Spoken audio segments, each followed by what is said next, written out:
Hey, what's up? What's up? What's up? And Peace came in. Good evening, good evening. How's everybody doing? Welcome to another edition of the Elevate Shows. Fridays has been a little bit tricky, so I want to throw that out there. But we're here.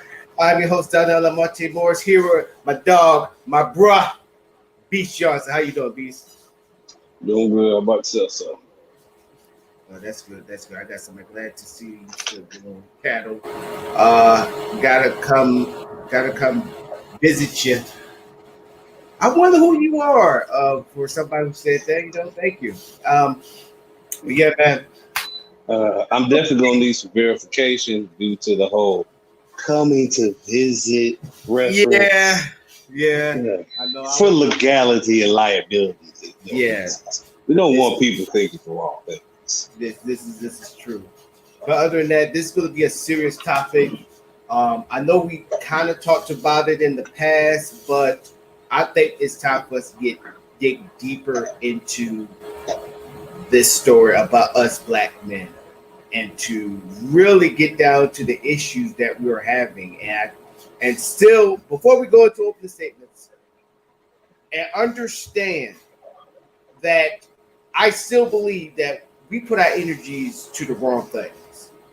Yep. We should be putting our energies to something that, I'll tell you like this, if we put our energies in stuff that really changes our community and really hold our masculinity and keep it in check, I would say racism wouldn't be that much of a problem. It will probably be like a common cold, You check people on, really check people on it, and it won't be much of an issue. And then an order in the black That's community. How I do it. Yeah. That's how I move in respect to racism. Honestly, everything you just said now is exactly how I move in regards to racism. It's common code. No check when you need to, but other than that, acknowledge it, accept it's here, and move the fuck on. And speaking of that, let's go to our spot. And you know what that is? Open the statements piece. I've been letting you start, and even when Teach was here, which I do got some video on Teach. Yes, I've been catching the video as well. So we're going to be seeing what she's been up to. But first, let's go into this open statements. And this time, let's start off.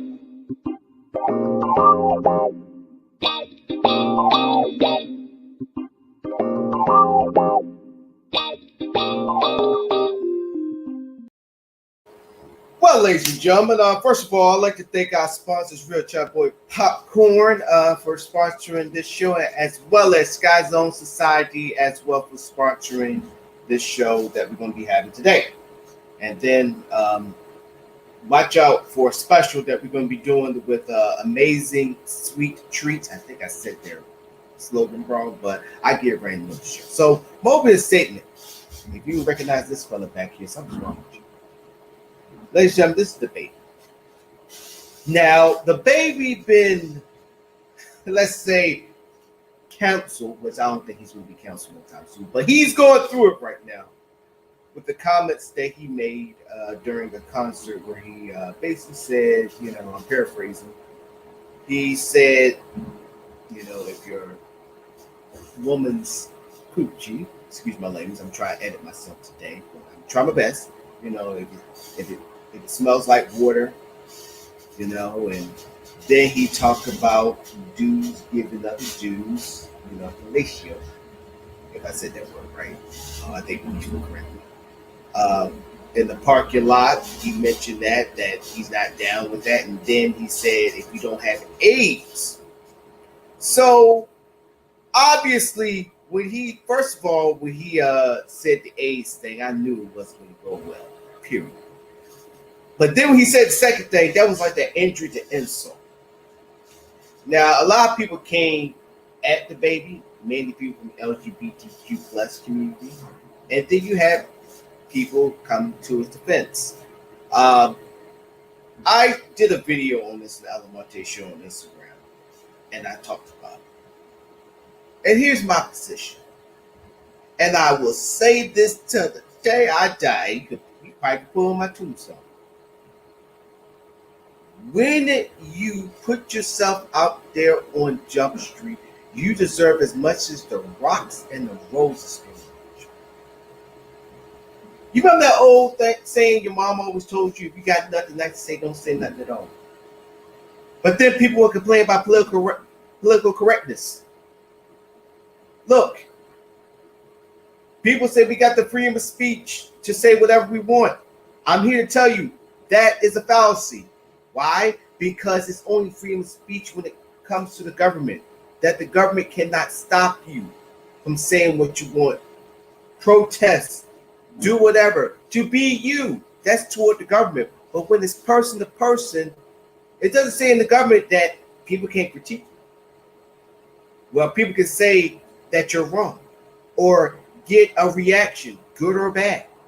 It does not say that in the Constitution that stops me from feeling some type of way of what you're saying. So throw that freedom of speech BS out the water. Throw it out the water. What the baby said was, I'm going to give the benefit of the doubt because I was harsh on the elementary show. I'm going to be a little nice. I believe that when you're having a good time, you be in the heat of the moment. You say a lot of things that you've been wanting to think about, you've been wanting to say, and then you have the time that you want to say it. You know, just like any other DJ, you know, any other rapper. Is Brooklyn in the house? Yo, no Kakalaki in the house? Yo, VA, where you at?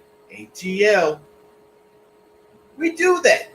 Whoever been, what club or bar have you ever been up in there where you had the DJ or the front man or a host sit there and say, you know, where the fine ladies at, you know?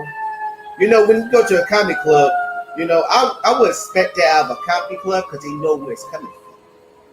So I'm giving the baby the benefit of the doubt. Come to the milk pro here for you. But here's the issue and the problem. Nobody got with him after what he said. Was like, dude, you probably might go get some backlash from this. His team failed him. Even though it came out his mouth, he should take full responsibility, which he's doing. He's taking the repercussions like a man, hopefully. Well, I'm not saying hopefully. He got no choice. I have not heard him complain once about, you know, I don't think he got kicked off of any other events. He basically took himself off. So let's get that correct, ladies and gentlemen. These events that he was already in line for, he was not kicked off. He basically took himself off. So calm down when y'all do come at the baby. He took himself off those events. He probably has a PR person tell him, hey, you know, man, it's too hot. You know, there's a lot of LGBTQ plus people that go to these events too, and you don't want to cause a riot. So he was not kicked off. So I just want to make that clear. But I believe that his team failed him too as well. Because as much as we want to put a face to problems, which obviously he said it, but the baby is surrounded by a team, a professionals hopefully. You know, people want to talk about you surrounded by goons and all this stuff, and Beast probably can concur with me. He probably chilled with or been around artists that have nothing but goons, but don't do anything to improve him or her image, help to make more money, tell them that the coast is clear, or anything like that, like consultants, PR. They don't do none of that. They're just there just because they cool with that person. And honestly, I think that's what the baby is surrounded by. Because honestly, when you're going out to any event, your PR person should be right there to tell you, look, man, I know you want to keep it real, but if you saw that Dave Chappelle episodes where Keep It Real goes wrong, you don't want to be that guy. Because you have to understand too, just because you got real brothers and sisters that buy your albums, and also white people, all genres buy your album.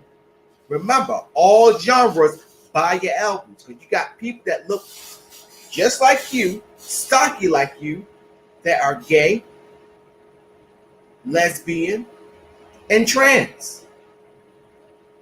So if I was his PR person before he went on stage, or when he go to any gatherings, I said, look here, man, this what you can say, this what you can't say, still be yourself. Remember, be professional. Hip-hop stars that's in the game, name the ones that are coming in. There's a thing called professionalism.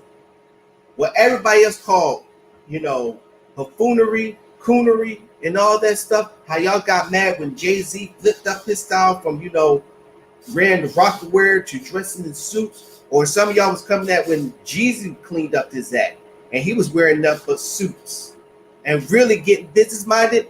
And y'all came out saying y'all not real gangsters, y'all not real, I'm gonna say it, real niggas and all that stuff. No.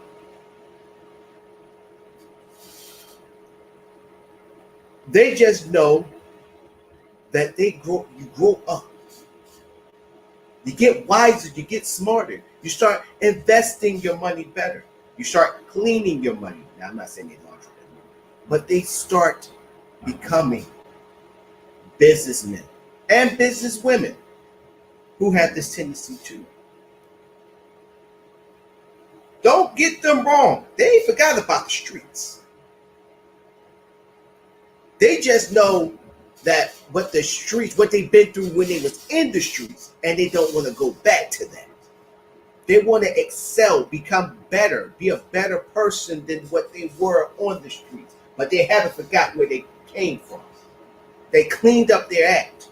They know when to say things, when it's the right time to say them, rather than just saying it because I feel like it. Because you lose respect like that. Definitely to the people that's probably going to have your back when you need it. Or people you want to work with, or people that you already working with to help make your business better, to help make their business better. So you got to think long term. And this is where the baby got it wrong. Now, a lot of y'all going to come out here and sit there and say, well, LGBTQ, they always got to complain about all that stuff. But AIDS is a very serious thing.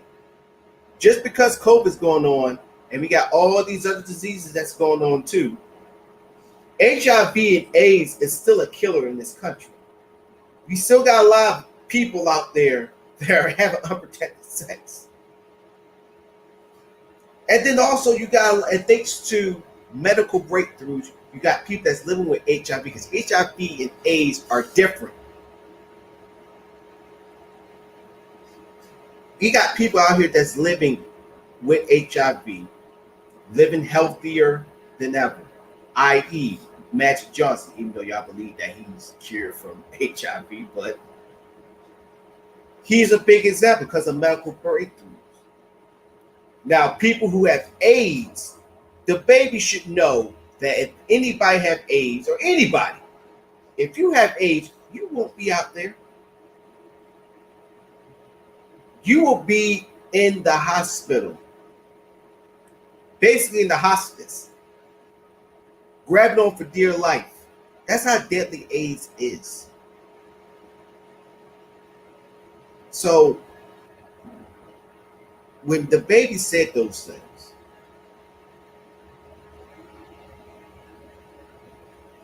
he was wrong, but I blame his team.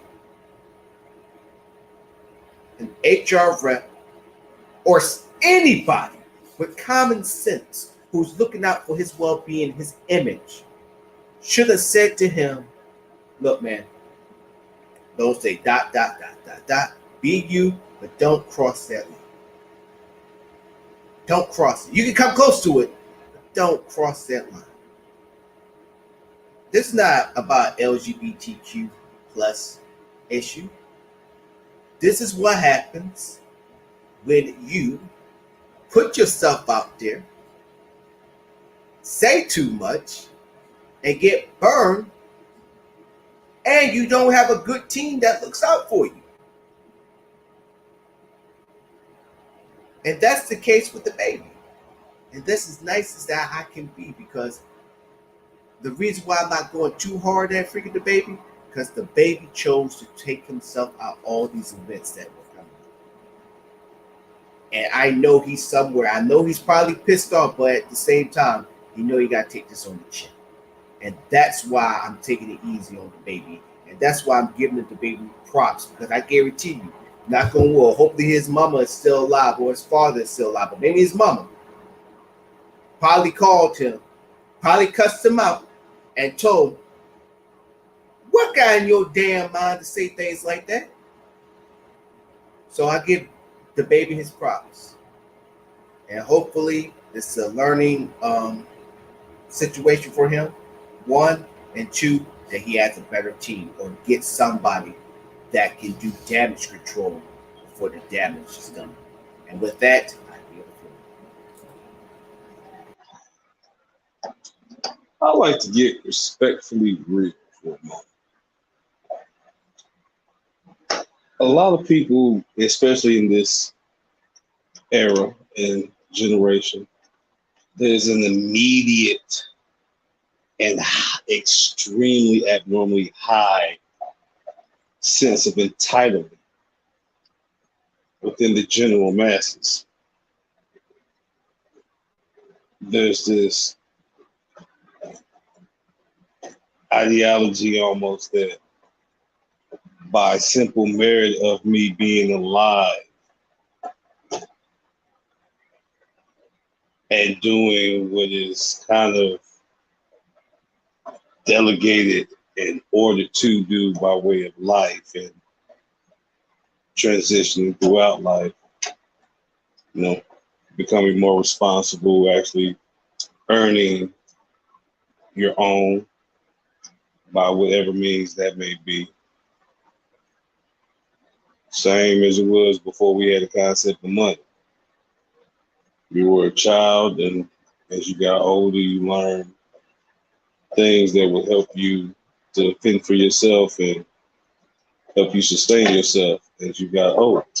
And once you became of what they would call adult age, then it was your duty and job to take said skills and life lessons and use them for that said purpose. Somewhere along the line, people failed to understand that notion, to truly comprehend that notion, to truly see that that notion is a cosmic theory that's layered throughout all facets of existence, no matter your own particular perspective. I had this inkling desire to say, even if no effort is given, a reward is still deserved. Thus, we have participation awards, which was a way to make sure that even if you didn't place, you still feel like you did something for your effort and time, which is a novel idea, commendable, understandable. I was one of the original children of that era that began that fashion, so I saw it firsthand. And even from a child's perspective, I saw no value in a participation award.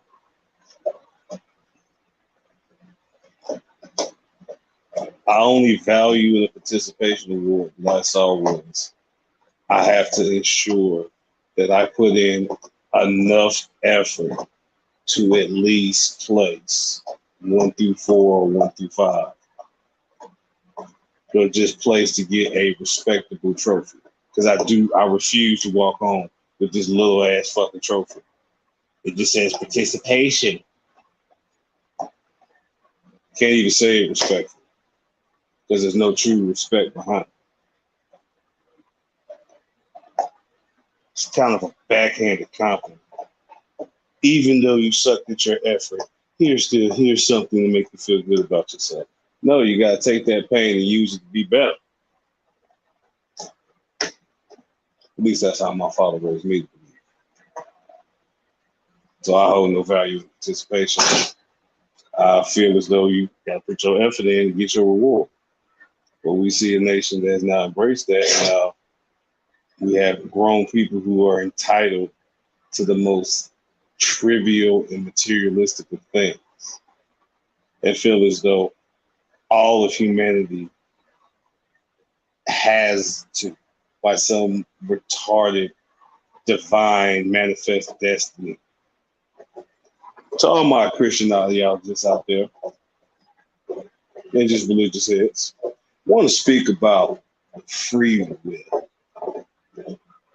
Y'all remember free will, right? That's what God blessedly cursed us with after we, as humans, left Eden. Humans, I mean, Adam and Eve. Now, here's the thing about that whole free will. It's one of those double-edged swords, if you will. It truly means any action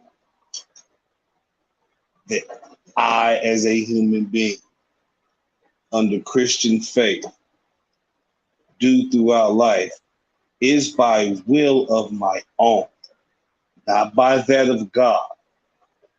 God merely set up things and tested me to see how he feels as though I should go, but it's my will as to do. That goes for the good as well as the bad. So I always tell people, always remember, no one has to give a fuck about you. That's God's will. That's free will. So anything good that happens to you, anything pleasant or positive that you encounter, anything that may be of some use, no matter your emotional outlook and perspective at that time, suck it up and fucking take it. Because it should be a whole lot worse. It could be a whole lot worse. And if you keep being an ungrateful prick about it, there won't be no wood. It will be a whole lot worse. Get your ass off your shoulders. Take a better look at yourself and the world. Because how you're currently moving ain't working out for everybody. And I'm talking about collectively.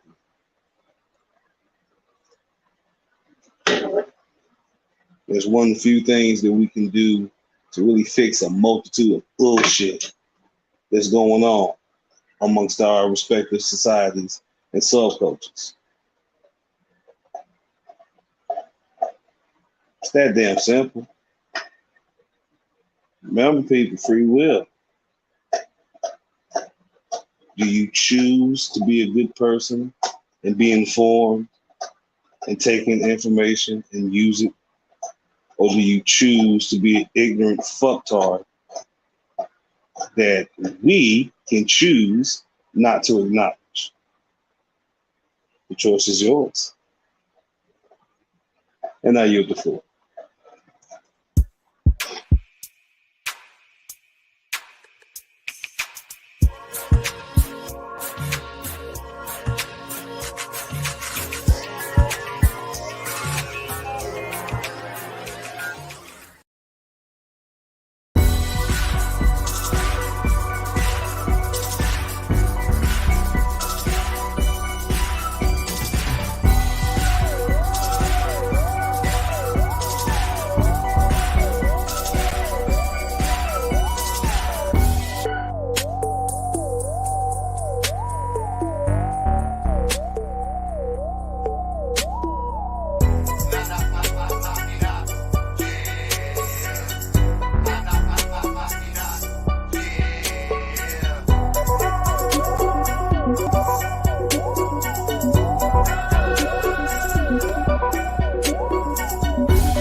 Yable.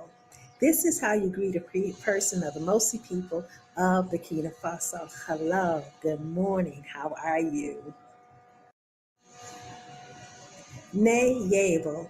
This is how you greet a person of the Mosi people of Burkina Faso. Hello, good morning, how are you?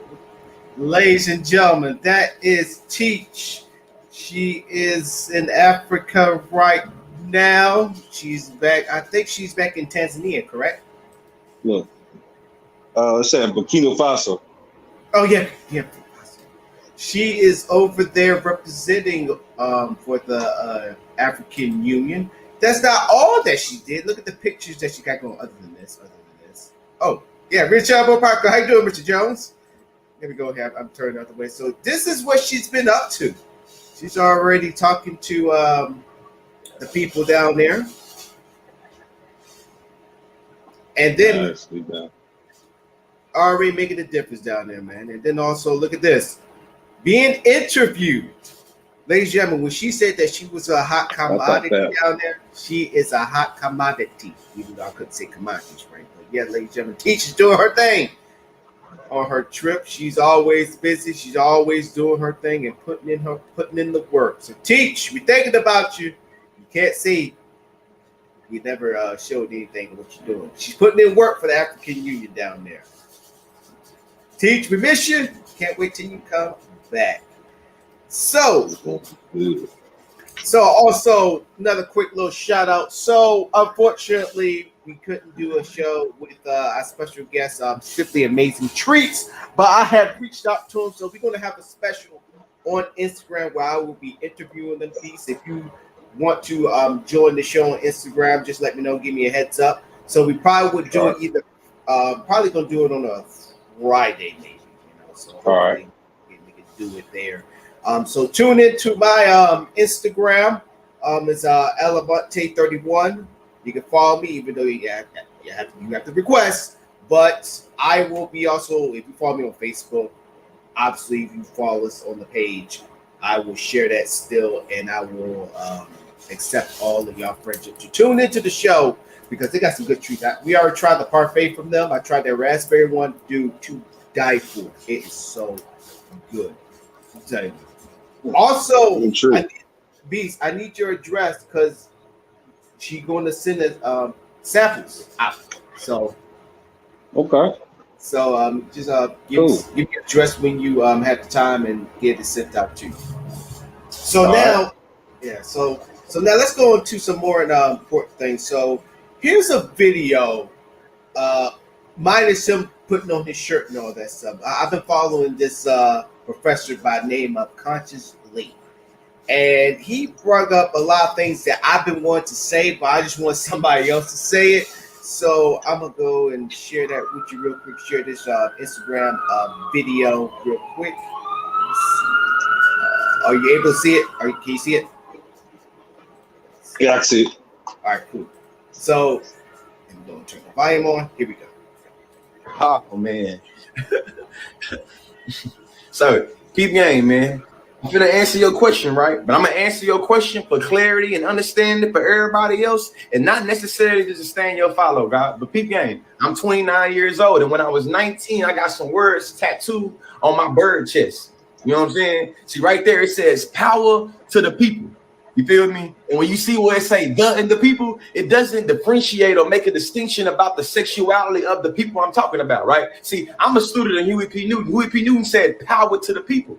You feel me? Power to the oppressed peoples. And the LGBT community is an oppressed community. You feel me? It's also people that look like you and I that's melanated. That's also at the bottom of the LGBT community, man. We only as strong as our weak and lead. You feel me? If one of us not free, we all can't be free. That's on Conscious Lee. The motto is education is elevation, baby.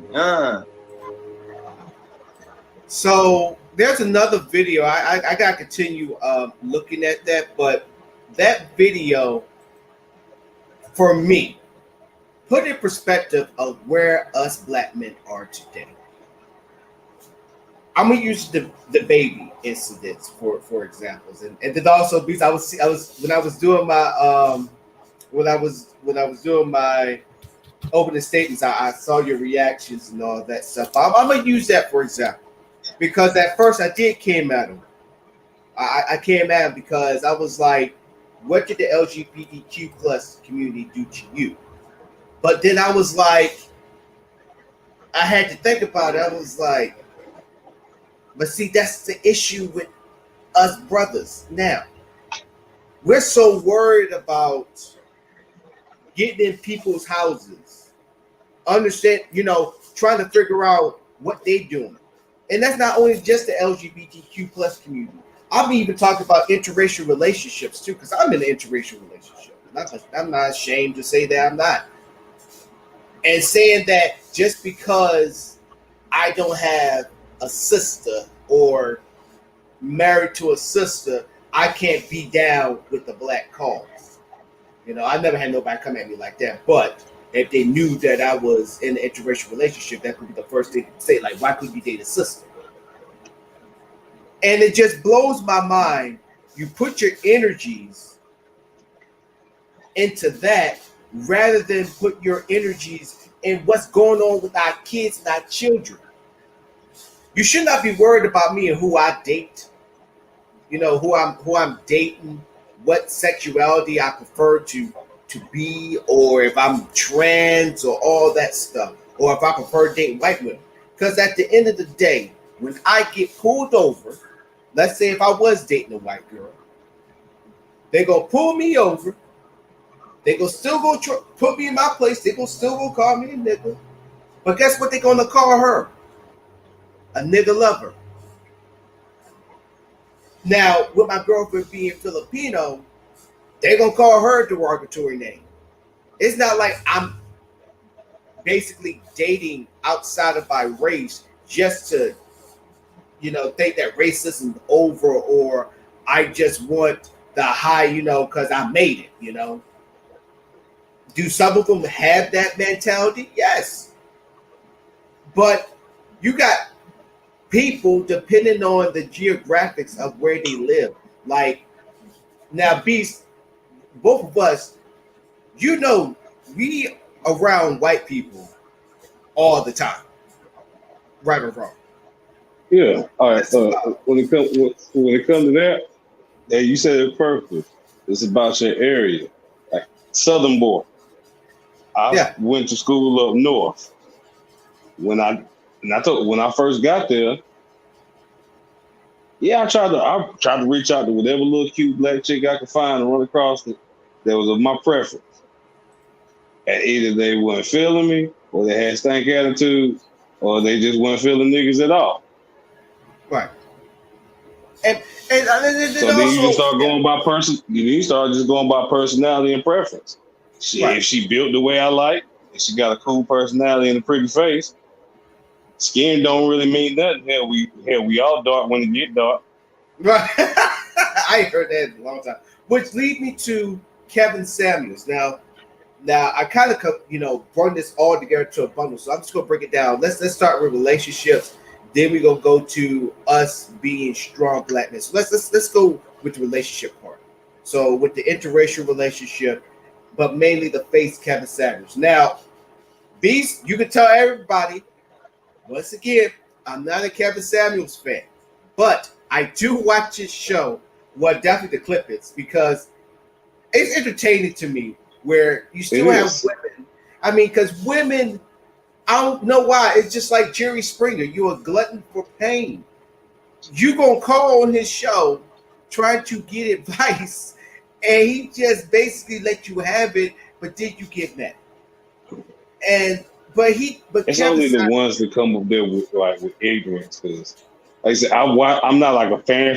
I'm not a fan of his, but because I watched enough of his videos just on some comic books just to hear what he said, and I've actually said to myself like, damn, because I've had these type of conversations with my female friends over the years, and I've honestly, actually verbatim said a good portion of the shit he said.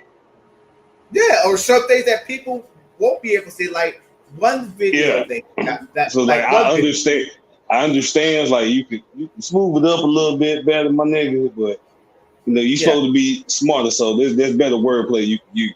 Right. So, like one show that really got me, where I was like, "Damn, that's so true," was when he was talking about this one chick. She was one a high pricey dude, and she already have a kid, and he was sitting there saying, you know, women with your attitude, you got guys that are married to women like you that And they literally leave them.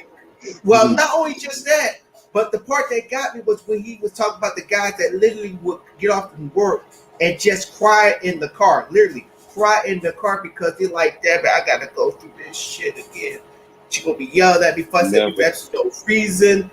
And he said, Never that. he said I got clients that are like that, and they love what I'm saying because it's like, yes, but it's sad that they have to go through that every day, and the reason why they say is because of the love of that woman, that the love that she's not giving back to him. And I was like, and it struck me, and I was like, yeah, and it made me just think even, it just made me think even further too, because we do got some, I would say some, I won't say majority. Mhm. You got some black men that are too submissive. Like I hear the thing like, "Hey, she's always right." Like I made that mistake. I know my girl was watching, but say that she's always right. But then I had to learn, like, hold up, wait a minute, because I'm not a firm believer of happy life, happy wife, and I think it's our fault that we allowed this to happen. Yes, we did. We allowed this to happen. So as much Well, as we listened to the wrong. See, the thing was, like you said, it was so many men faking the phone that was preaching that shit. That's what really got us messed up. It's like, you know, for a lot of us, it was our parents, or you know, Yeah. our close married relatives. And on the outside looking in, all you saw was stability and, you know, typical blueprints for what you would feel like a marriage is supposed to be. When you get older and you found out both them motherfuckers went shit. right, and you realize all the things that you were seeing in your household was all What's for up? naught. Right, and so when we come down on black women, we had to take that burden that we created that.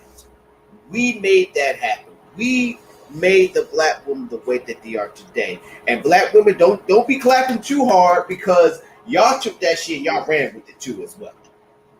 Y'all took that Y'all shit. got lazy. Y'all got lazy. Y'all took that shit and y'all Got ran. lazy and comfortable.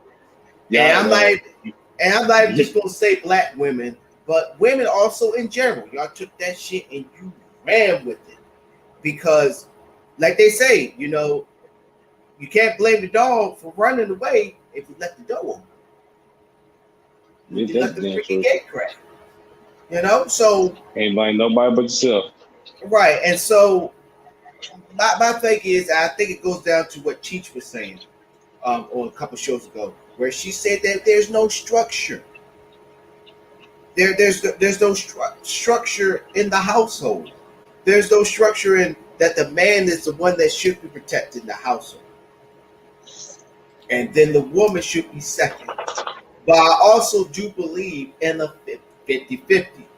I do believe that one day, I'm saying military terms, one day, you know, let's say today, my girlfriend's she's the 4-star general, I'm the sergeant major, and military and civilian equivalency, president, vice president. Whatever she wants, I'm like, Roger that, and I make it happen. The next day, I'm the 4-star general, aka the president. She's the sergeant major, aka the vice president. I tell her what I need her to do. She writes it down. Boom. Off we go. But when it really gets down to the nitty-gritty, when I'm talking about if a dude or anybody becomes rude to my woman, yes, I expect her to step up for herself. But as a man, I should be like, no, baby, get your tail back. And I see too many videos where I see the women taking all this upon themselves. When back in the day, yes, she would say her piece, but she gonna be like, you know what? I'm not even gonna waste my energy. I'm gonna call my man. Hello? No, You don't do she that. gonna talk until the man jump in. That's how it's supposed to be. All right, get your piece. Say your piece. Yeah. Second, something gets said that don't need to get said, or something that's gonna escalate. All right, now. Right. And that's also the biggest issue with us black men. We are too much of standbys, which goes to allude to what I was saying earlier about us putting our energies in the wrong place. When it's time for us to step up, we sit in the background. I've seen it so many times in my life, and I'm gonna put myself in that category. I'm at fault of that too. And what's the famous thing we always say, Beast? Ain't my business. She ain't my girl. They ain't my dude. They ain't my father. I've never. I was traumatized. I understand why I don't understand that thought process. Because I don't have a personal connection when it comes to things like domestic abuse or like that. Mhm. But I have an experience of dealing with the victims. When I think of domestic abuse, I think of my Mexican neighbors when I was 10 years old, and the husband got so fucking drunk, he beat his wife and then threw her out the front window. Oh, sheesh. And my mom was taking us to the local Y before she had to work, and you just got this bloody, short Mexican woman with glass shards screaming in Spanish. You could obviously tell what the fuck going on. And my mom was just going ahead, kicked in, helped the lady, got her calmed down and situated. That's something to stick in the back of you. That's one of those final day thoughts. Like, that shit is 37 now. That shit is still vividly in my head. I can fucking remember what the lady wore.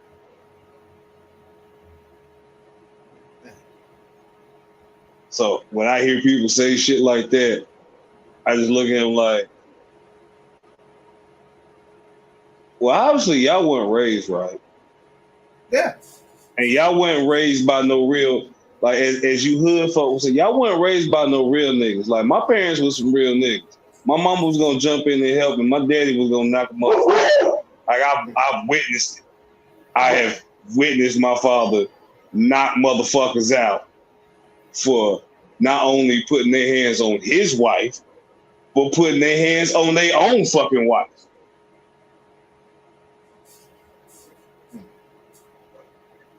So, excuse me if I was raised to actually give a fuck about people, and then if you see some shit that just don't look right, you can stop it. Fucking stop it. Mm-hmm. And see, and it just ticks me off because, once again, wasting too much time on Beast. Who you dating? Oh, you dating a Becky? Oh, you couldn't date a sister. Like, what you doing for your community? What are you doing? And all this stuff, rather than, okay, man, if you're that freaking concerned, what are you doing? What energy do you do? My question is gonna be, why would you be mad that I'm getting my reparations? What you talking about? Why you think any black man really dates white women? We collectively said amongst ourselves, if we can't get 40 acres and a mule, now that we can legally, mind you, that was the one thing brothers got out of the whole interracial dating law. That shit wasn't for us, but this was our benefit. Oh, I could legally be seen out in public with white women? Yeah. I may not get 40 acres and a mule, but I'm about to drag every white woman I come across in the bedroom 40 acres and drag her out like a mule. Yes, I'm gonna do it. and then it did go back to the relationships part. You got even interracial relationships, like even out here, that are very into learning black culture. Even Kevin Samuels said it in his couple of his shows. where sister was like, you know, she was talking about she wanted brother and all that stuff, but it didn't. Kevin Samuels was like, you realize, you know why, you know, the brothers are going to the other ethnicities rather than black women is because they're willing to learn his history, to learn black history, to understand, because they admit, I don't know. I don't want to go off what the media tells me. I want to know why. Because I think she was saying, ain't nothing worse. That's a weird feeling to be with somebody that act like a claim that they pro black, but really are clueless. Not even ignorant, just clueless. And Kevin Samuels had also a point within that point I was saying. He also was saying, you worried about getting your degree. I think she was trying to go for a lawyer, try to go for your bachelor's. She's going through African American studies, black history, to understand her man, to understand his history, so that she could better understand him. And I was like, hey, look, did you see the smile on my face? I was like, damn, they're like, that's a... Yeah, she loved me so. This bitch loved me so much. She went and learned about my fucking ancestors. Right, and so you gotta give props with that. And then he's like, and then she's lonely with a bachelor's degree. I think she was getting her master's. He said, and he was like, and Kevin Samuels' point was, so you worried about getting your education, but now once you get done with your education, now you're mad that men not coming at you and all that stuff. Like, you basically just say, you know what, F them, I'm worried about myself, but when I'm good and ready, a man should just fly at me. And that's not how life works. And I was like, that's a good point to make. But also, like I said, this is something that we created. I believe we should take we should take own up to our part. Right, we gotta take our part of it. We gotta take our part. We gotta take our ownership. But at the same time, women took this and just ran with it. Just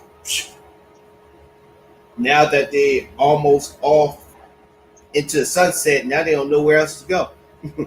but for us black men, we have to understand.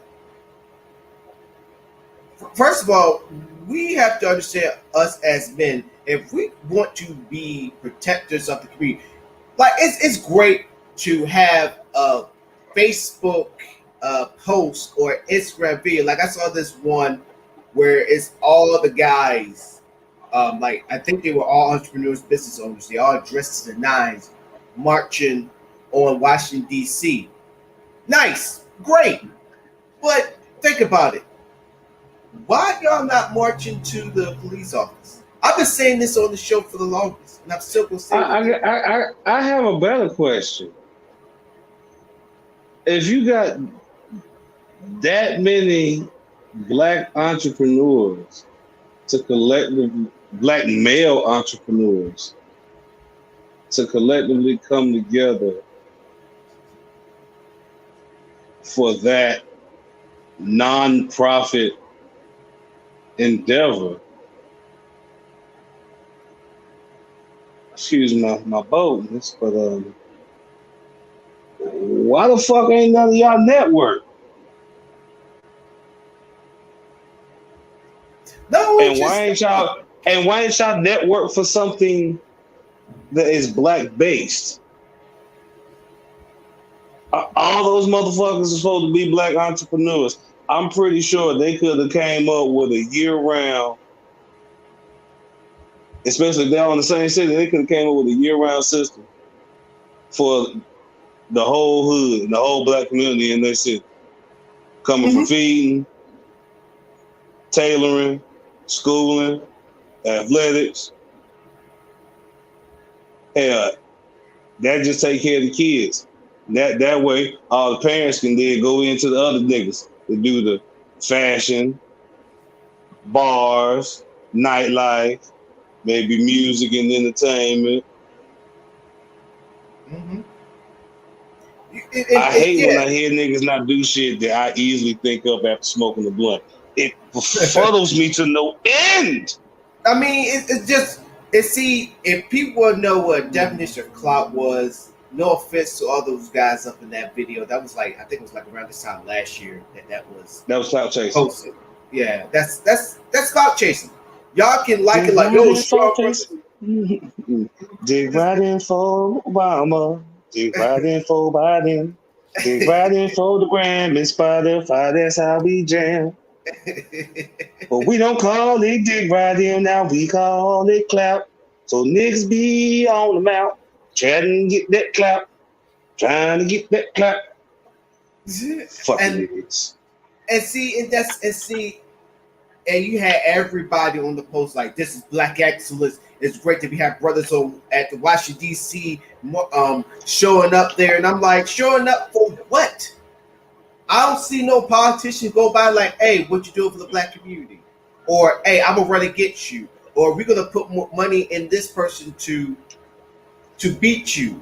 Or we have a program right here that you should look at and should you should put on the floor and put it to good use for the Black community. None of that happened. None of that. And that conversation was supposed to go like, we're gonna have a Black delegation caucus for the presentation of local aldermen. And simultaneously, we're gonna be doing this for the school system. We will have rallies set up at these events as well, being catered by here, with security enforced by here. Mm-hmm. For the weekends, we have these endeavors that will be taken care of by these entities, along with the nightlife endeavor for the sociable. Once again, I'm high. Everything I say makes logical sense. Why aren't you people thinking? Yeah, I mean, it's like knowing that you are a multi-millionaire. Let's say I have the network. Let's say I got everything ready. Only thing I need is back end and investor. That's like me coming to your house, looking all dressed up to the nines. You know, you offer me drinks and me hitting it off. And I'm not even mentioning anything about the network. Not only just that, now the money that was supposed to go to the network is coming to me. Like, in my pocket. Now I'm set for life. And I could just come back to you, just tell you anything. Like, hey man, how's the network going? Man, network's going great, but I do need a little bit more money. You know, you think you give me $20 more million, and you're like, okay. But eventually, you're going to start smelling bullshit. You could be like, hey man, I gave you at least $40 million, and I have not seen no return. So what's going on? I need. That's how I got to kill. That's how I got to kill you money. Like that's cartel. That's cartel. You're found in a drum money. Yeah. You just gotta think when people think about no, because I watch American Greed. So already you fucking with the wrong one anyway, bitch. I give you $1. I'm looking at your side eye. Right. I mean, you 40 million. Oh, you know I'm gonna have eyes on your ass. Oh hell yeah! I love you down there. I love you like a brother. But I'm gonna have some 40 million. I mean, I probably I'll be looking at you while looking at you through looking at you. That's how many eyes I'm gonna have on your ass. Right. And so for these, because I don't think I've seen any more videos or postings like this since then. But it just shows clout. Yeah, so it shows that we I hate to say it, but teach us right, we ain't ready. And for us to be like the first group of people that should be saying that collectively, we're not collectively. And the reason why, honestly, is because, and it's the truth, not every Black person is really 100% Black. You got Black Native Americans, which are actual more descendants of Cherokee than African. And you got folk just kind of you got the Black Cubans, and you got the Nigerians, you got your Africans, then you got your Africans, you got your island Africans, the halfway niggas. Yeah. They halfway home and they feel superior. That's the yard. That's the yard niggas. Then you got when you get over here is when you start really getting a clash of everybody. So like Right. you already had Black Native Americans that were here and interbreeded with the slaves. Yeah. Because also like when I think about like the melting pot, definitely when it comes to black folks, I think of more of New Orleans, Creole and all of them down there. But That's I a better mean, example. yeah, and so when I say that we're not ready, I think when we are ready is when the black men finally get it. Once we finally get it, then everything else is gonna fall into place. But Nah, you don't think so? it's not. It's because the whole plan initially was to divide and conquer.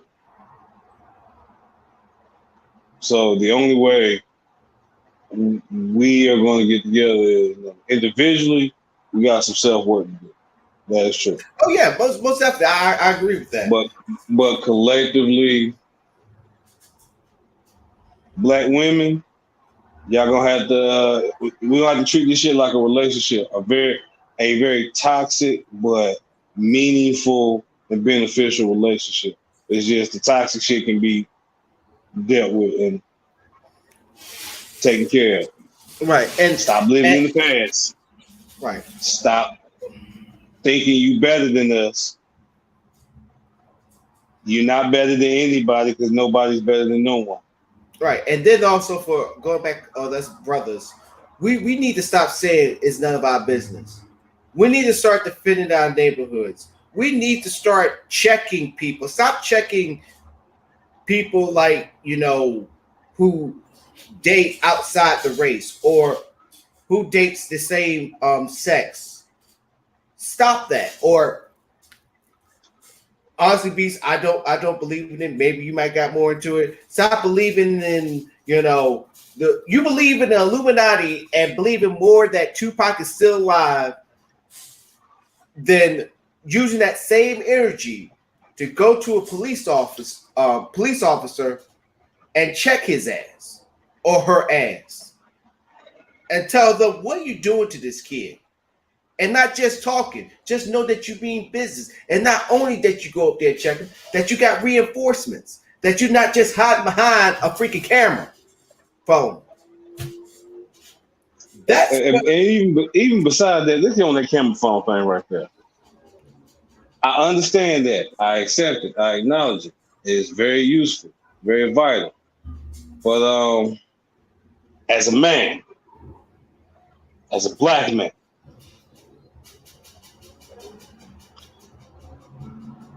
I cannot condone seeing more than 3 black men recording something with their phones in a situation where assistance is needed.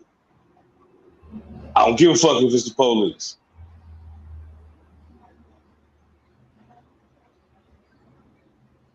If it look like they're gonna kill a nigga and they ain't got no right to, step the fuck in. yeah. If it ain't nothing but just scaring their ass and giving them enough time for the nigga to fucking breathe. That's all you need to do. And if they walk or roll up on your ass aggressively, you ain't got no legal right to do that. That's like you go back to Donnell, you check their ass. Yeah. Educate yourself. Because a lot of shit they do because y'all stupid.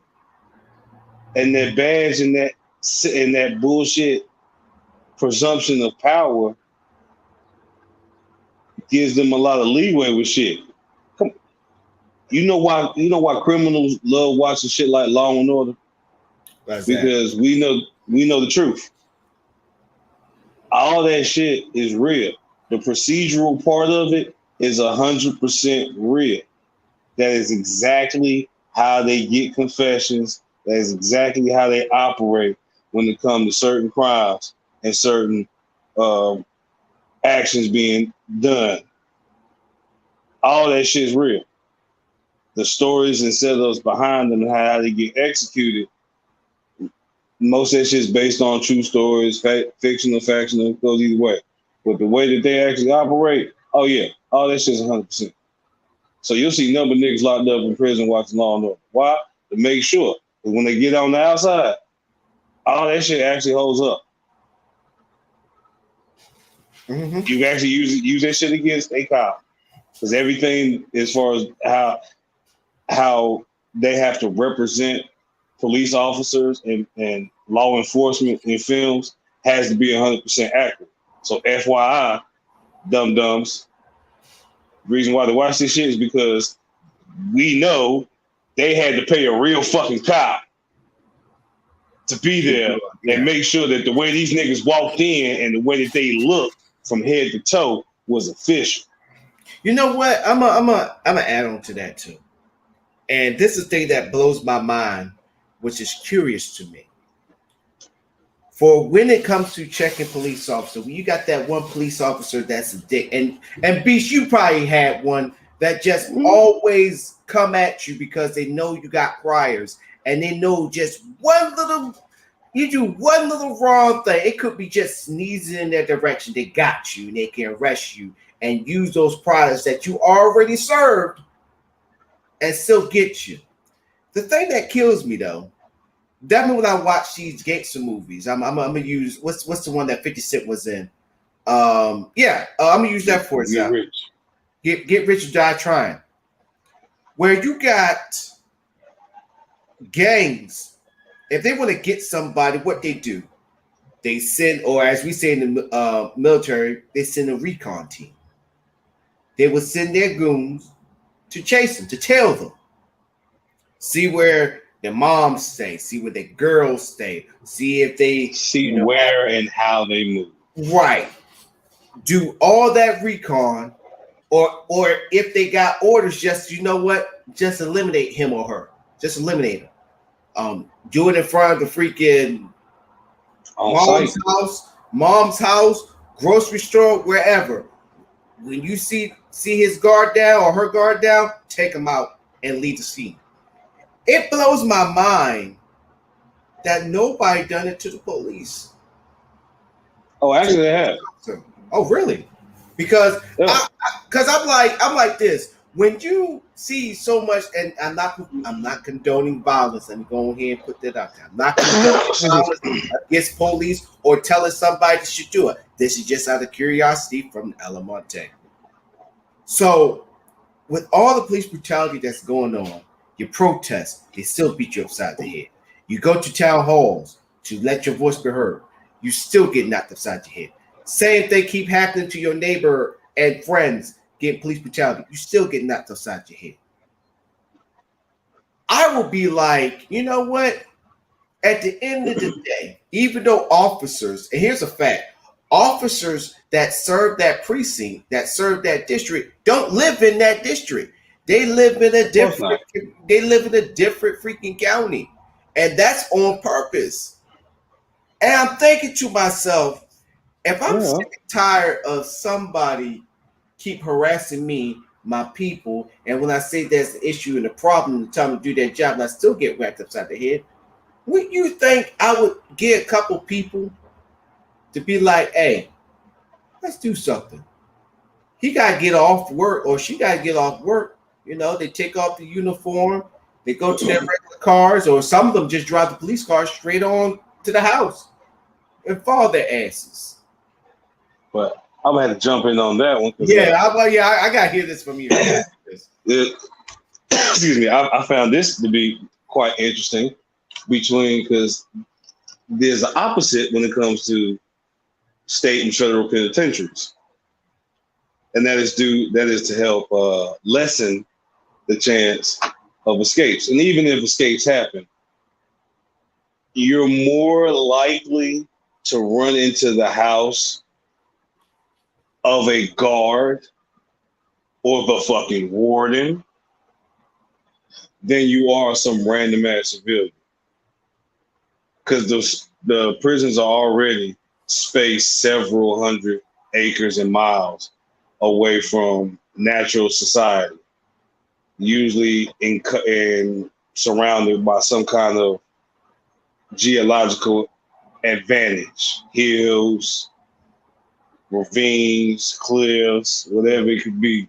It's like, yeah, you could try to get out, but it's gonna take you a minute just to get to some semblance of society and humanity.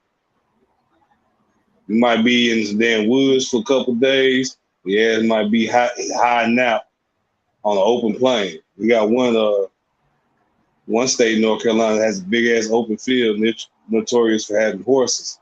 So they would say and my uncle kind of proved this because he did time at that jail.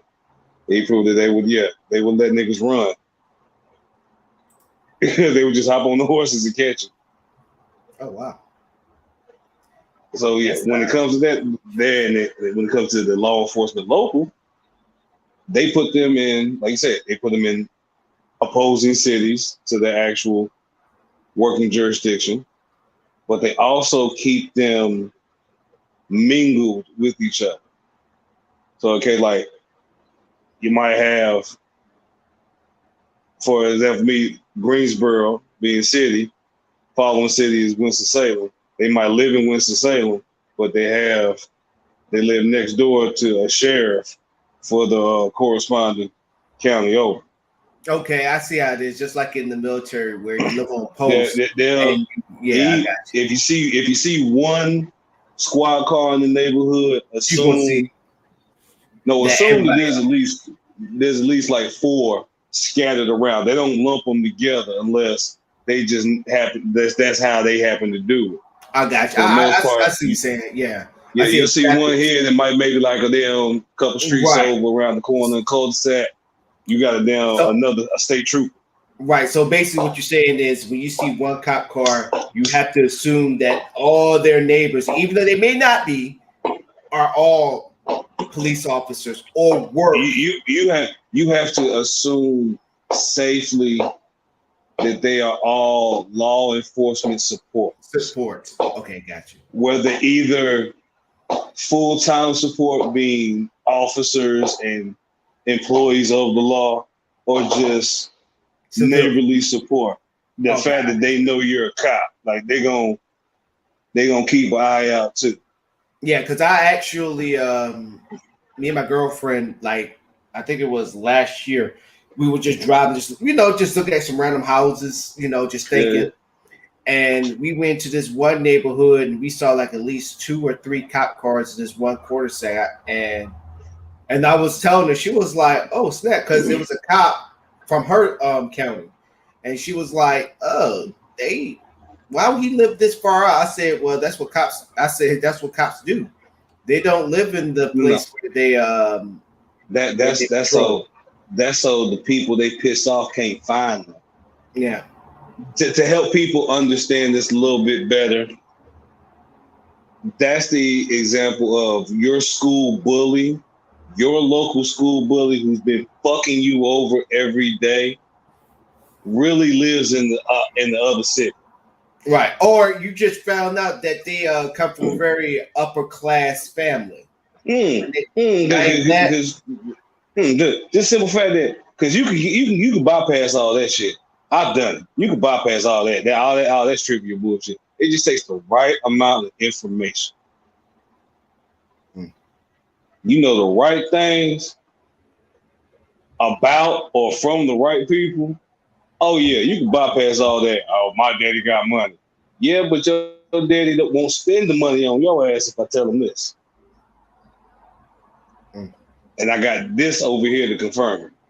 All that can be bypassed. That whole separation displacement, that's strategic.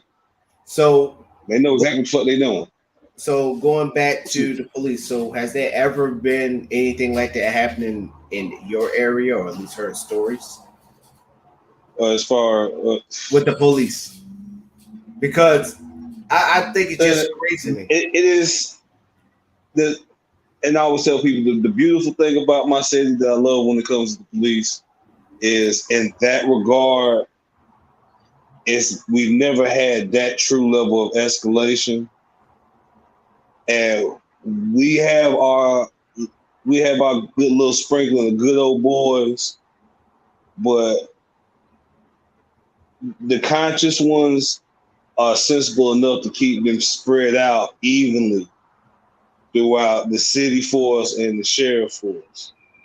And the sheriff force don't have jurisdiction in the city. So they can't stop nobody. So a lot of the more aggressive ones, they'll throw in the sheriff department. And we had a notorious bigot for decades too, that pretty much that was his whole deal.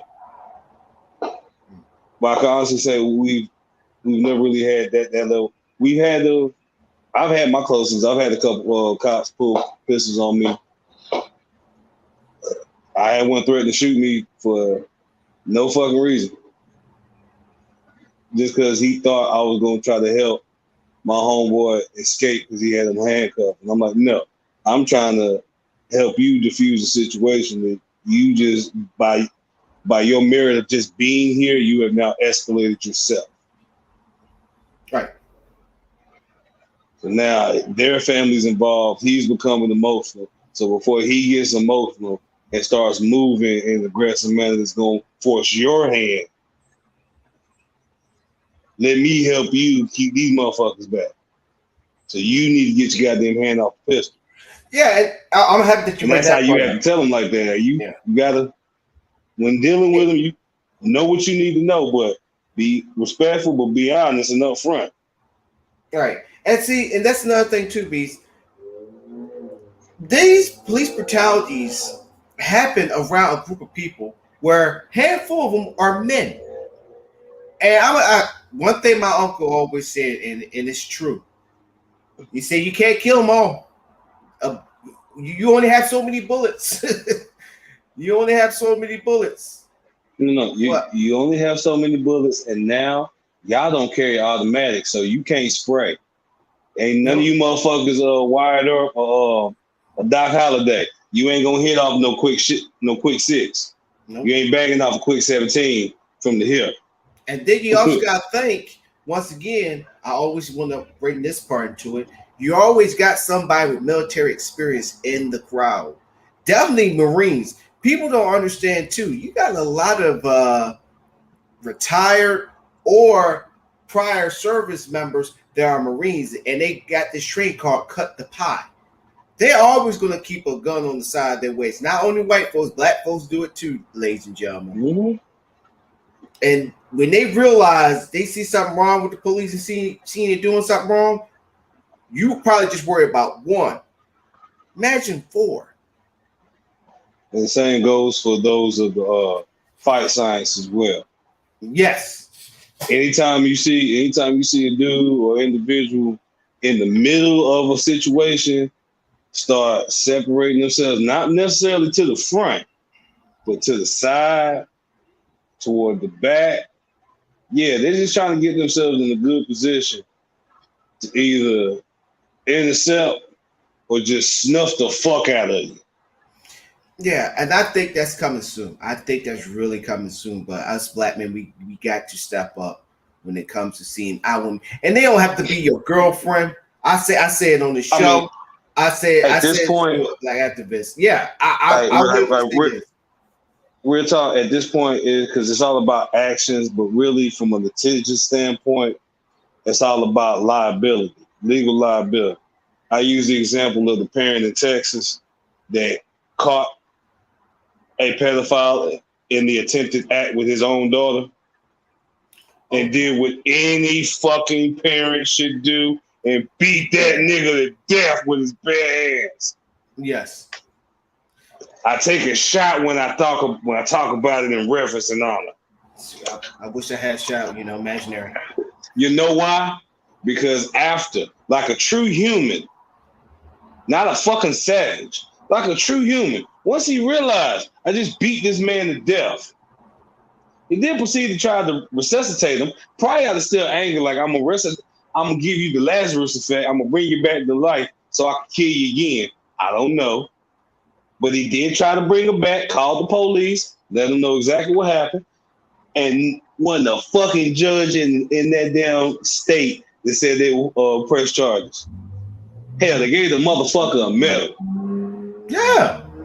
Now, So that proves the example right there. So that's the example I use. So with black men and come to police brutality, we just need to see one OG Tukey Williams, Nipsey Hussle in spirit ass nigga just come through and just start deboing the fuck out the police on camera and legally get away with it. And I see that happen. For some reason in my bones, I see it happening. Now, it could be a UFC fighter, it could be some random anybody. Hood, like it I just said, need to be a service, black dude. Anybody. It need to be a black dude on camera in the midst of police brutality, defend himself, and get away with it. Oh, how about this? The ones I going to advise people to be worried about, the brother that's having a bad day. When nothing can't get right, and he just waiting like, how can I just basically the ones that have bad day and just want to go home, don't want to say hi to nobody, he care less. It could be a tornado outside. He probably will push that tornado out, but man, get your ass out my way. I'm trying to get to my damn house. That's when that happens. That's going to happen. He probably is going to be walking. Let's say he jaywalked because a little girl just got freaking officer got on top of her and she throwing up, can't breathe. And that's going to be the situation. Yeah, that's what I'm saying. It's going to be a situation involving a child or a woman unjustly and undeservingly with no good merit in that situation. And the wrong nigga gonna see it. The wrong nigga gonna happen to be outside that day. Mm-hmm. I don't say it to brag, but nigga like me. Why? Because I will respond. Why? Because if you ain't figured out by my stories, that's how I was born and bred. Right. You don't just stand by and see some shit like that.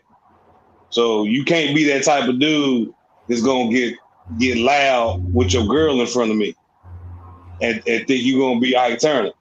Cause nigga, I will walk up on your ass just to let you visually know I see you. And if you keep doing what you're gonna do, nigga, you gonna see me. Yeah. And I believe that that's actually gonna happen. I think that's the part that black men probably need to see, but we need to do better. And this is why I want to continue this conversation. This is a conversation I want lawyers. When we get a new black John, when we get a new, and you know what, that's going to be the telling and the turning point. Because when that nigga do it, it's going to be a black lawyer to get him off, and he going to become the new black. He going to be the new Johnny Cochran. The new Johnny Cochran. And then, like you said, shit gonna get real after that. Oh, definitely, most definitely. Gonna be the second coming of Johnny. And I want to continue on this conversation. I don't want just to be me and Beast talking about this. I want the brothers to come out and start talking. You know, you may not see the same things that we're saying, or maybe you do, or maybe you got like a different. I want to hear something different. Yes, I want to. We encourage all the brothers to respond to the show. Tune in on Wednesdays this whole week. We're going to talk about us black men because I think it's time for us to acknowledge that what is going on, we have to take responsibility and we have to fix it. And we need to turn our energies from other shit to stuff that's actually going to impact our community. So even with that, because a lot of brothers not going to do that, but they have to understand how that energy can be lessened in that endeavor. And then that extra energy can be transitioned somewhere else. Sometimes you can't just fully cold turkey people when it comes to their mindset and their perceptions. Sometimes you got to wean them and transition. Right. And that's what we got to do as well. So when it comes to these trivial pursuits that we have, we go in with a flawed mindset. If you can get them to have a deeper understanding of the trivial, it'll be easier for them to get the true depths of the truth. Right. This is true. And so for next time, I know it's one-on-one Wednesday, but I think this week's going to be dedicated to us brothers, for us to get together and let's talk about this. So the next time, which is going to be on Wednesday, we're going to talk about, the gay community and the black man, because it's just been a war between and I'm not just talking about the LGBTQ community as a whole. I'm mainly talking about the black LGBTQ plus community, because we also have to understand we all in this together. So I find that, first off, I find that stupid. So for that, I find it's like more of a new generation thing, because they just don't know. But for anybody around our age that has that type of ignorant mentality, RuPaul, Sylvester, and Jermaine. Oh, great names right now, there. You already know what I'm talking about when it comes to them three names. And you see, you know them three names. Most niggas just know the one, RuPaul. Sylvester had one of the smoothest and funkiest disco songs ever. When you hear it, you instantly just want to dance. You don't even realize it's a nigga singing this song the third, fourth time you've been jamming and somebody happened to tell you, or you hear the song on TV and see it. And you're like, hold on, that was a nigga singing that shit? Mm-hmm. Shit, it's still jam. You make me feel.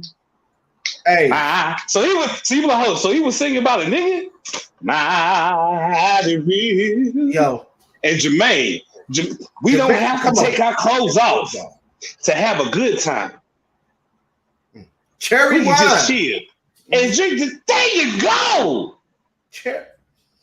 You can't embrace these type of songs, this type of energy, and then make a play and say you fucking homophobic. You dumb as hell. I say that the white boys in the same respect when it comes to fucking Elton John and goddamn Freddie fucking Mercury. Greatest goddamn front man ever.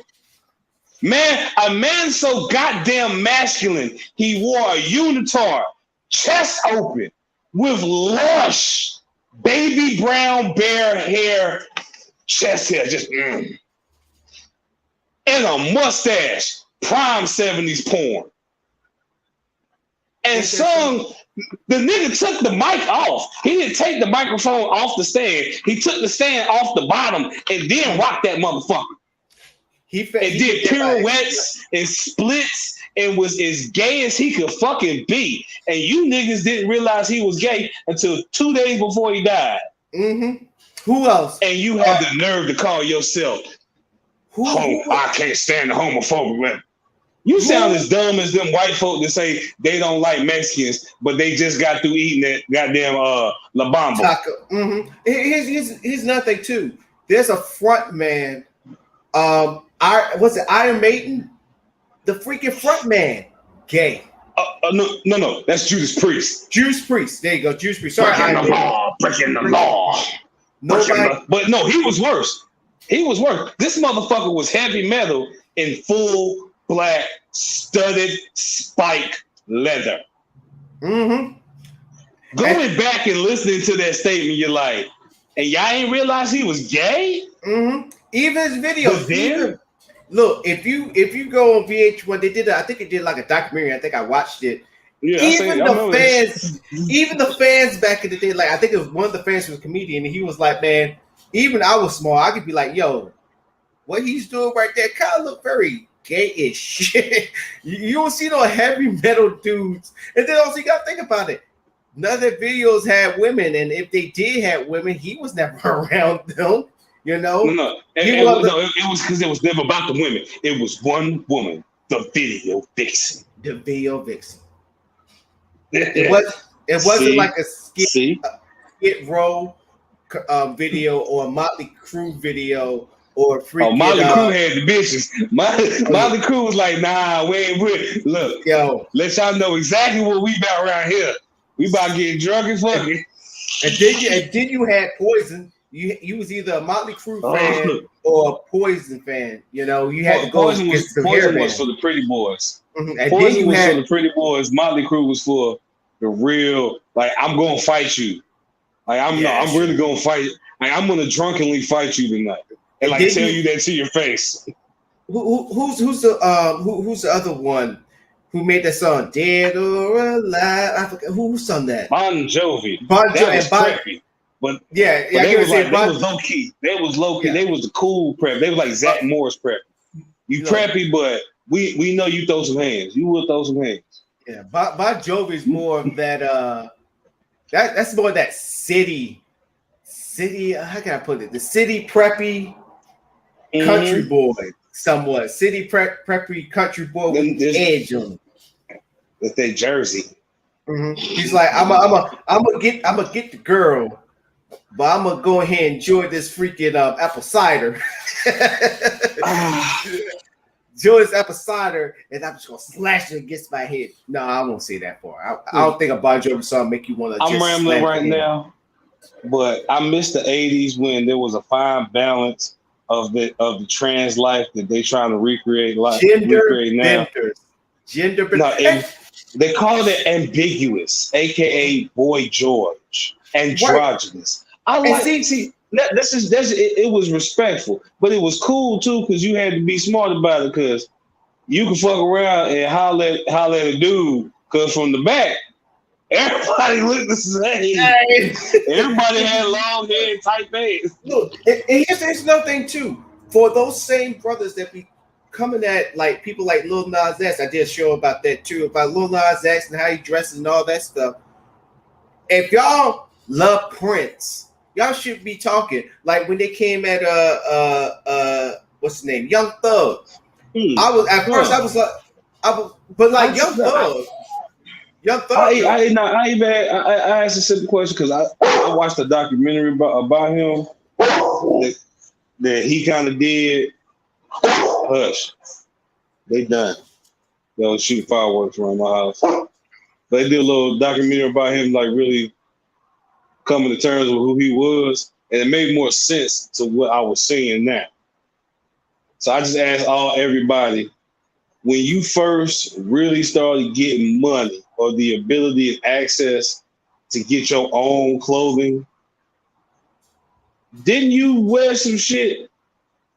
You just went wild. You ain't know what real fashion was. You just wore some shit just because you knew you could get away with it.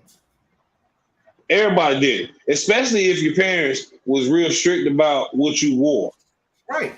And that tried to cut you off, but even because when I look at Young Thug and how he paints nails, he wore a dress and all that stuff, he reminded me of a band that Prince created that barely anybody talk about.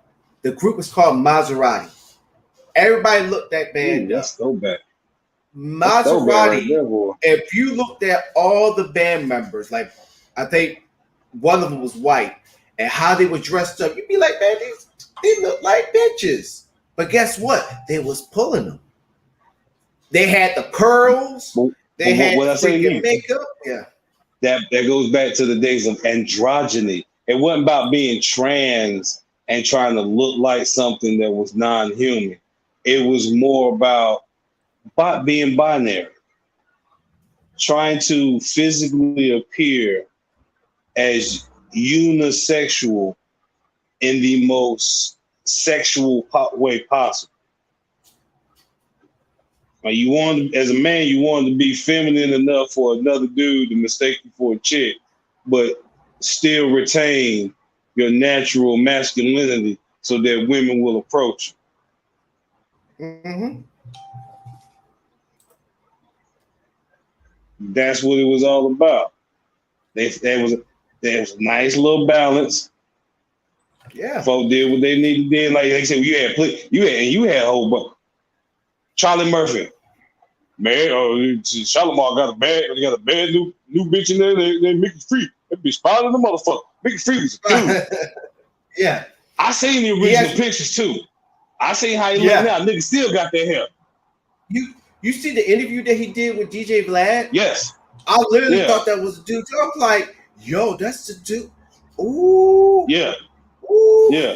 And I seen the old pictures of him back in the day, and I just thought to myself, oh yeah, if I'm coked up on a bottle of goddamn Jim Beam from 12 to 20 feet away, That do look like a bad bitch. Yeah.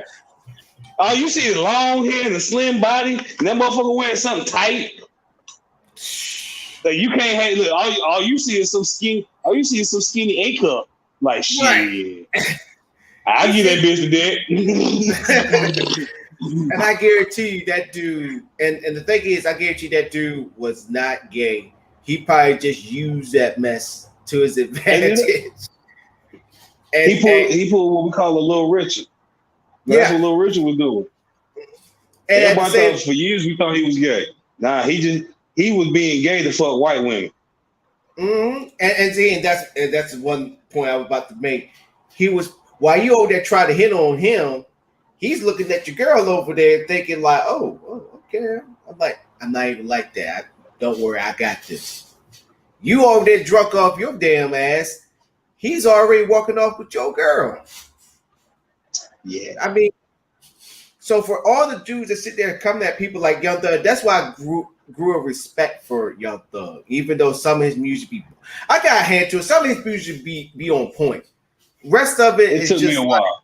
Yeah, it's it took me a while to acknowledge his music, but I can honestly, it's like a good handful of songs I listen to. Actually, and the rest of it, y'all can have it. But I respect Young Thug with him, with his personality. When he had on the dress, I think one of his albums, he had on the blue dress and the hat and all that stuff. People was coming at him, but I was like, nigga look like a geisha ass rating. I was like, but if y'all were rocking with, if you was an 80s baby or a 70s baby, and y'all was rocking with this in the 80s, this is no different. He's basically playing homage to them. If you think about it. You know where it comes from, though, honestly? It comes from the fact that, A, a lot of parents ain't had no vinyl. B, the ones that didn't have vinyl with original covers. Right. And C, a lot of us didn't find out until recently, and we won't own up to it, that, oh yeah, our favorite bands back in the day wore some very, very, very, very, not suspicious, oh no, y'all wore some very, very flamboyantly gay shit. Right. Go back and look at the 70s album cover of Ozzy Brothers. Yeah. Child. Right. And then the hair alone. Look, the hair alone. Look at Rick James in the in his group. Glitter. Rick, Super Freak. Look, not just because I really just looked at the cover of Super Freak. This nigga got box braids, leather jacket, a leather denim jacket combo, and some thigh-high leather boots. Some 2021, some 2021 ratchet bitch hot girl summer leather boots. You bitches think you out here doing some shit. No, y'all biting off the grape. Yes, because Rick James was doing that. He was pulling all the women. He even dated Linda Blair. He did Linda Blair from There ain't no dating. No, you can't say he was dating. Hey, I'm doing this for he was fucking. He was. This is Rick James. He was fucking Linda Blair. He was giving another reason to make their ass big. Teach gonna kill us. I ain't say that. Teach. Only thing I can say was obviously, you know which child I am when Mama go home. When Mama go out, I'm gonna get in while I'm here, goddamn. Because back in the day, Linda Blair, ladies and gentlemen, back in the day, Linda Blair was fine. She was fine. No, you can't. Most people think of Linda Blair from The Exorcist, and she was a little kid. So that's 70s, 80s. And when Rick was fucking with her, was like after she done the movies and she known as the girl from The Exorcist, was like, oh, so the best Abigail Breslin from Little Miss Sunrise.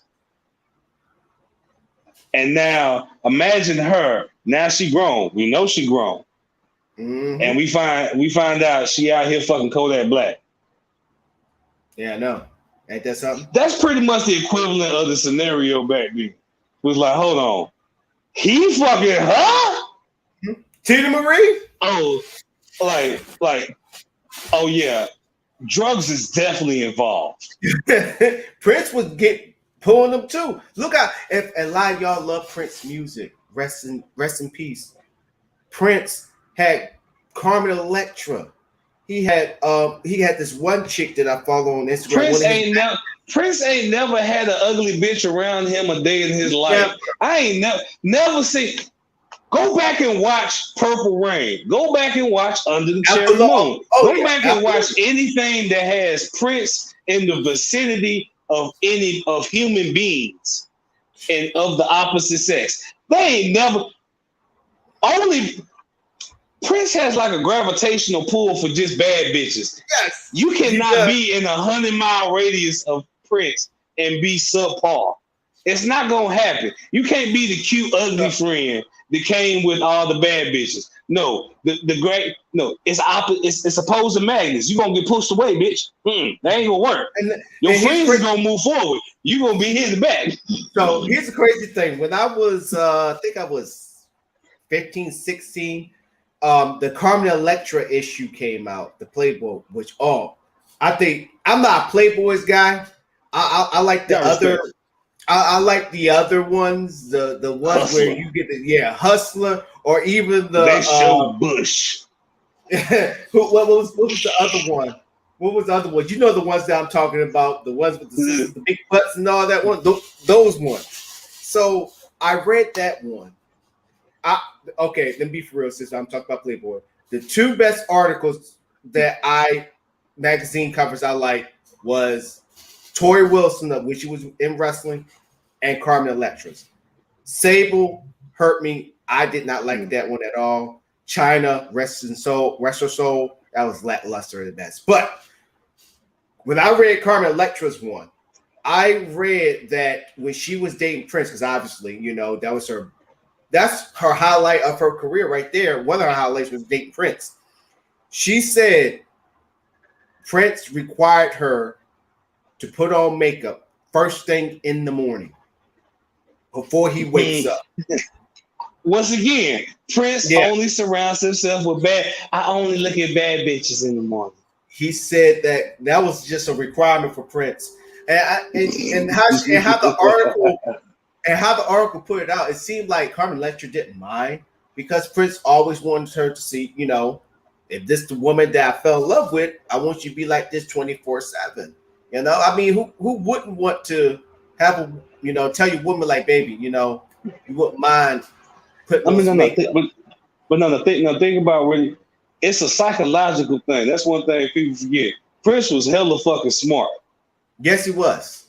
It was a mental thing. You gotta think about literally what Donnell just said. If I met you with makeup, got to know you with makeup, fell in love with you with makeup, married you with makeup, why the was it clap back? Why the fuck would I not live the rest of my life with you without makeup? Right. I mean, not to ladies, please send this to your friends and ask them that same question and give me the comment answers, because I need to know. Yeah, I need to know too. But all in a nutshell, brothers, we're gonna talk more about that, because we just went on a just crazy spree on this one. But we're gonna talk more about this on Wednesday. But Beast, we gotta go and visit the community, which is sponsored by Sky Zone Society. What you got on tap for us?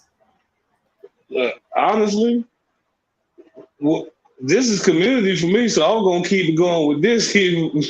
We keep going with this and run it out, because honestly, when it comes to brothers, I want to speak on the trivial, because it's certain. I gotta let the cat out the bag here when it comes to certain things. Like to all my single brothers, if you ain't functional, you ain't stable, if you ain't got your own and maintaining your own, don't really try to engage and put energy into casual encounters with a female. Don't really entertain females at all until you got your own. And the reason why is because if you drink white and she drink brown, but you go to her house to get some pussy and she has to bring some liquor, what you gonna buy? White or brown? Mm. You gonna buy what she like to enhance your chances. Any request that she makes that in theory would enhance your chance, you gonna concede. Put that power in your hands. Because now most of these women got kids, so you know you can only come by at a certain time. That's late night. That's on certain days. So what if she got a little random time and she want to come to your crib? All right, well shit, what you sipping on? Oh shit, well bring me a little something. Shit, bring me a little Cardi. Now the power's in your hands. If she want that dick, she gonna bring that white because she know that white gets you right. Yep. And if she trying to get right, how they say that gin make you sin. And then she like that brown. You know what they say about the brown. The brown helper go down, but that gin make you sin, boy. You mix them together, you're gonna have a hell of a night. Point being, establish yourself. Right. When you approach a female, it's so much easier for you to approach a female on a casual tilt. It's like, I'm sociable. I'm 420 friendly. Yeah, I got my own crib. I live alone. Like, what you be watching, nigga? I got my little corresponding, respecting streaming sites. Do a little cooking. Got a little drink. Got a little smoke if that's what you like. You have given them a comfort zone, a safe space, if you will. You now allow them an area where they can really be themselves. They can do some shit in your house that they don't do around anybody else. Now they're really willing to come to your house.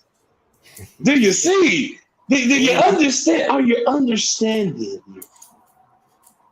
Well, do you see how transitioning that energy can be so much beneficial? And so much, not just on this mind, but this mind as well. Bring the brains together, if you will. And I'll leave this my little community snippet. Yeah, this is community snippet, but we're gonna have to get you a community. Go to the community on Wednesday. But we're gonna continue this talk, brothers. This is even though I'm happy that we are about to close the show out on the happier note, but Wednesday we're gonna have to get serious where we talk about the black man and the LGBTQ plus community. And we're going to talk about it. And we want to get your responses. We want you to be a part of the show. We want you to also put your inputs too as well. Don't hold anything back. Us black men, I know we don't hold anything back. And so I'm just telling you, just join us. Tell your brethrens to come on the show. We're going to do this. But other than that, we got to go. As for my boy, my bruh, Peace Johnson, and me, your gracious host, Donnell Lamonte Morris. It's been real. And not to mention, hold up, I forgot one thing. Beach, I want to apologize for doing this, man. I almost forgot. But you know what? I can't. I can't do that. So, for us to close the show on our let me get my stuff straight because it popped into my mind. Ladies and gentlemen, y'all need to congratulate my boy for having his video. He had his video come out. One of my favorite jams, by the way. It helps me to inspire me to get better with myself and all that great stuff. I'm trying to find it up on here. I think I got it up on here. Give me a little bit of time for me to find it. Because you shared it on my Instagram actually. Hold up. Let's try to be low key for the most part. I'm a terrible artist. Let me see. Here we go. Let's see if this can help. So I got this on here. Let me go ahead and get everything straight, get everything right. So just for us to go on and lead the show, Beast, my bro. First of all, let me fix this first because this thing's acting hella crazy. This is his video. Hope y'all enjoy. We thank y'all for joining us on the show. We did.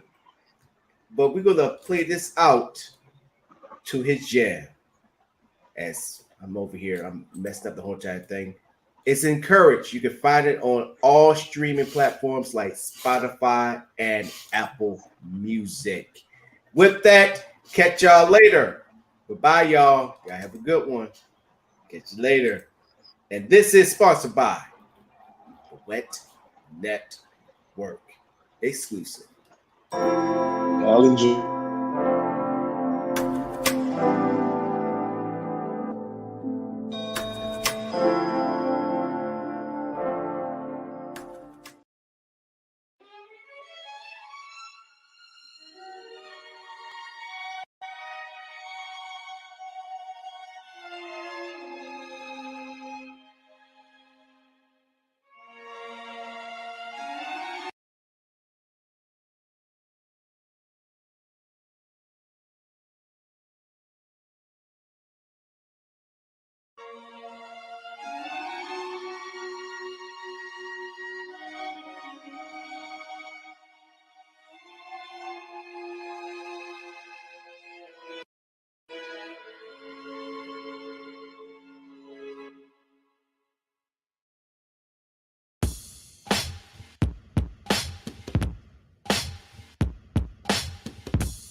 This is a groove that's so smooth but too cool. That Morris Day, that Purple Rain, that old school. A simple vibe that gets inside and clears the mind. It calms the spirit and lets you know that it's gonna be fine. It's intertwined with energies described as divine. It's metaphysically, esoterically so sublime. So come and ride, interior so lovely inside. It would behoove and benefit if you would incline. See, when in life tribulations and trials arise, it's no surprise, but ill planning can bring demise. Long as you try, then failure's never seen in your eyes. Self-preservation and hustle will ensure you survive. So let it fly, your dreams amongst the clear blue sky, and don't deny the joy you have in a good cry. That's just your soul exercising the fear that it hides. Rejuvenation through this rhythm to help with your stride. This is a groove to help you get through the melancholy moments that mess up your mood. A simple sonnet to help your soul soothe, uplift your emotions so you can be you.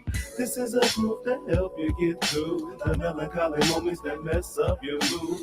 A simple sonnet to help your soul soothe, uplift your emotions so you can be you. It's evident that I'm heaven sent, vernacular, intelligent, endowed with benevolence. Expectations were great upon my birth, benefacted to the dirt to help mature my true worth. Speaking of birth, you could say a close call. Hole in my head was talking softball. Yellow jaundice all running through my veins, but my daddy's on my blessing, so I wasn't gonna die in vain. Still held me in his arms, let me feel his warm embrace. Put a blessing on my body, anointed by God's grace. Whisper teeth into my spirit to reinforce my resolve. Taught me to do right by myself and others above all. And when he took the call, yes, I did fall. But I'm 35 and I'm still standing tall. Became a man without much help or a plan, so I arrange this message in the hope she'll understand. This is a groove to help you get through the melancholy moments that mess up your mood. A simple sonnet to help your soul soothe, uplift your emotions so you can be you. This is a groove to help you get through the melancholy moments that mess up your mood. A simple sonnet to help your soul soothe, uplift your emotions so you can be you. It's the time for that third round. Sounds profound, sweetly speaking out of that surround. Elevated, floating like a cloud. Skipping stratus with a nimble nimbus. That's just how we play around. Curious with the cumulus. What view is this? Color-coded kaleidoscope. You're curing just. 3, 2, 1, on with the song. We gon' praise all the days until Zion or Babylon. Have a grateful take on your perceptive views. Keep your conscience righteous. Don't be scared to pay your dues. Attempt to make amends even when you in the wrong. Keep hold of honor as well as reverence to ensure long days upon this earth to live your given destiny. No matter your proclivity or your propensity, cultivate your capacities out of infancy and levitate your life's travels into longevity. Never let no demon deem you a disparity. Just let this composition christen you with clarity. And let the brevity be found within the levity. This melody of charities designed to be a therapy or your remedy, but that remains to be. EAST, Cellier Savage Soliloquy, offering sovereignty for those who will not speak. This is